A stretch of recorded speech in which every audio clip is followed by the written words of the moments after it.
persoalkan. Pertanyaannya, benarkah terjadi ada pemindahan atau ini narasi dibuat sendiri oleh teman-teman? Khawatirnya begitu. Enggak, teman. Oh, ya enggak lah masa. Mencari apa? Simpati. Membuat isu untuk mencari simpati. Nah, jangan sampai seperti itu kan maksudnya. Asli.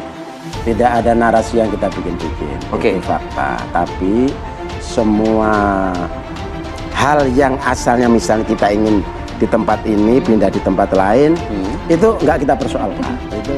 Nah, dengan sombong ya, dengan arogan, dengan nada menantang, Anies ini mempertaruhkan nasibnya semata-mata pada rekam jejaknya di DKI Jakarta.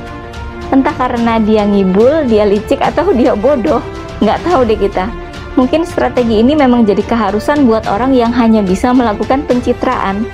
Hanya pencitraan. Karena memang nggak bisa menunjukkan kinerja yang mumpuni. Atau memang sebuah kebodohan dan kecerobohan. Sadar nggak sih kalau itu bisa jadi perangkap buat dirinya sendiri. Yang bisa menjatuhkan Anies sampai ke dasar yang paling dalam, nyungsep sedalam-dalamnya.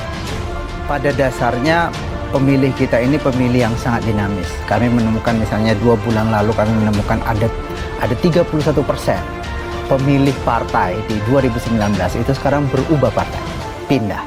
Misalnya di Nasdem ada 42% dari pemilih Nasdem di 2019 itu sekarang memilih partai lain. Jadi terbaca alasannya apa?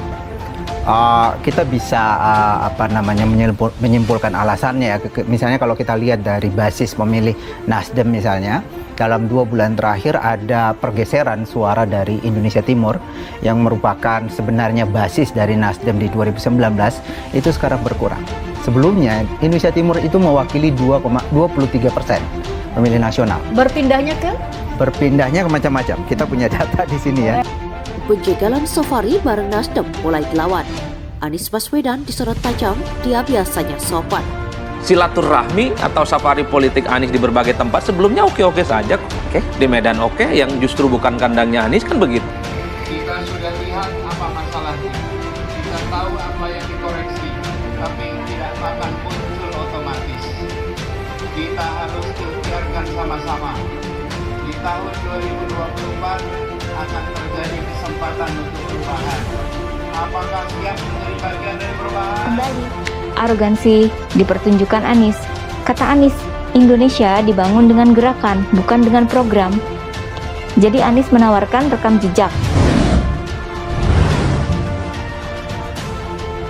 Pengamat politik Refli Harun menyoroti bagaimana manuver Anies Baswedan saat berada di Bandung pada hari Minggu. Dirinya menilai bahwa manuver tersebut berbeda dari biasanya, terutama terlihat dari kaos yang digunakan mantan Menteri Pendidikan itu. Kaos dari Anies sendiri diketahui berwarna gelap dengan tulisan Abdi Dungider Naha Anjenu Kedar, yang berarti saya yang keliling mengapa ada yang pusing. Menurut Refli, hal tersebut sangatlah berbeda karena mantan gubernur tersebut biasanya bersikap sopan dan tak tegas atau lugas.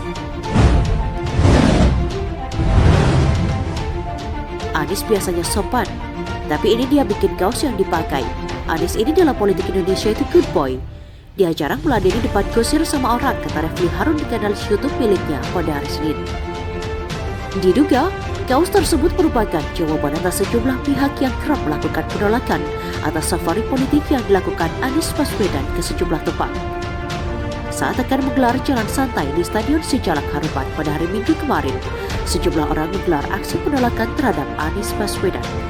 Diduga, kaos itu merupakan sindiran terhadap pihak-pihak yang menolak kedatangannya di Bandung. Kalau nyindir, dia halus biasanya, itulah kecenderungannya. Ingat gak waktu dia sama Total Politik? Budi sama Ari nyanyi lagunya Niji, tapi tiba-tiba Anies datang, minggir orang mau kerja gitu kan? Itu sindiran yang halus ya, kata Refli. Dan ini kasusnya ada sindiran, entah dia mau nyindir siapa. Kaos yang dipakai Anies nampol banget, gue yang keliling kenapa lu yang kepanasan, luar biasa ya lanjutnya.